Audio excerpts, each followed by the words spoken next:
Hey, good morning. Good morning on this Wednesday. Thanks for joining on the Exporter podcast, only where I can give my sports take. That's the way I see it.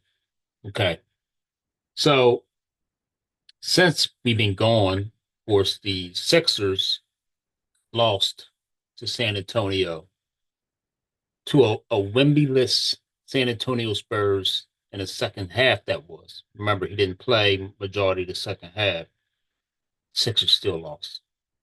And the Sixers had their big three out there. They had Embiid, Paul George, and they had Tyrese Maxey.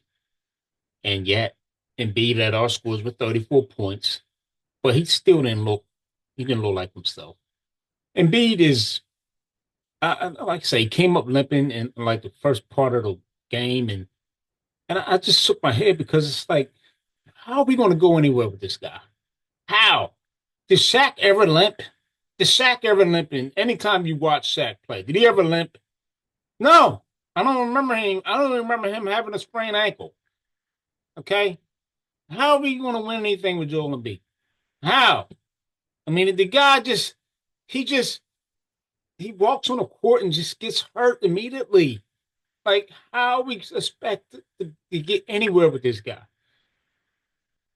folks? I just don't think it's going to happen this year. The Sixers right now on their deathbed. They're waiting to be buried on Mother's Day, as I stated before. That's where we are with the Sixers. And Paul George, he has 16 points. So, I mean, for those of you who had high hopes of him having this rebirth after his suspension, I might want to take a back seat there. This was his first mediocre game, I guess, and it's against a good team. It's against a good Spurs team, and the Sixers can't beat good teams, and that's the problem we have. They can beat the middle of the road, the average, I guess, the above average, like the Minnesota Timberwolves. They can beat those type teams, but they can't beat the good teams. And they're going to need to do that in the playoffs. And that's not going to happen. Sixers are right now on their deathbed, waiting to be buried on Mother's Day. Okay. That's where we at with them. The Phillies. This is going to be a short and sweet show, by the way. And also, I want to make sure everybody's aware of this. Okay. Please be aware. I don't know what your expectations are for this show. Okay. I try to do this at least maybe once a week. Sometimes you'll get a twice a week bonus. Okay. But there's no fact checking. As a great Michael Rappaport would say, he doesn't fact check. I don't fact check. I don't get paid for this type of stuff. I'm not trying to be on some major sports network in the near future. That's not my goal. I'm just here to talk sports with you as the way I see it, as the way I call it. And just look, this is what I like to talk sports. That's what I like to do.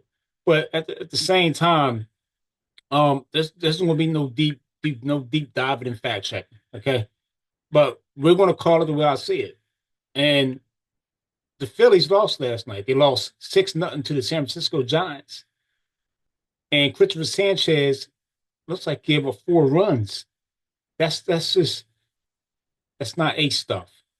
Okay, so Sanchez is not lights out, and that could be a problem for this team. And then once again, the batsman silent again, 0 runs. Bryce Harper did have a hit. He's woken up a little bit since I, of course, I went ahead and threw him under the bus in one of my segments.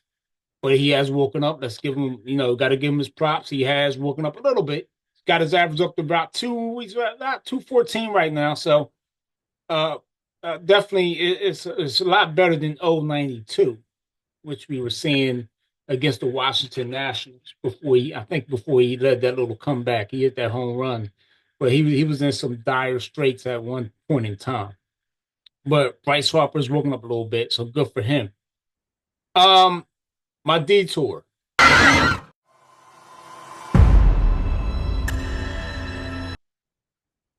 It's a little different.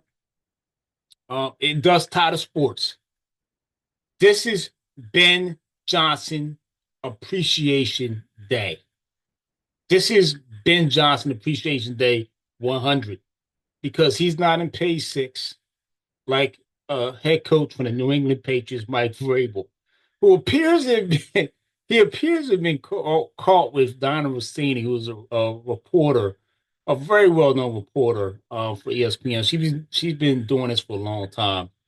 And look, I'm not going to sit up here and say these people are cheating, but it doesn't look good. It's not a good look when you're holding hands, you're dancing together, and then you're on your poolside, you're sitting next to each other. There's no friends around you. You say you have friends with you, but there is no friends in vicinity of you. It just looks suspicious. And I'm just thank God that, thankfully our coach, his name is Ben Johnson. He's preparing for the next season while that coach in New England is being right now he's being investigated for a relationship with a beat reporter. That's nothing but a public relations nightmare. So all we can do as Bears fans is be thankful. This is a Ben Johnson Appreciation Day, and just be thankful that he's our head coach. And he's preparing for next season. That is my show for today. Yes, quick, simple, points made, points got across. I'm out. Have a good day. Later.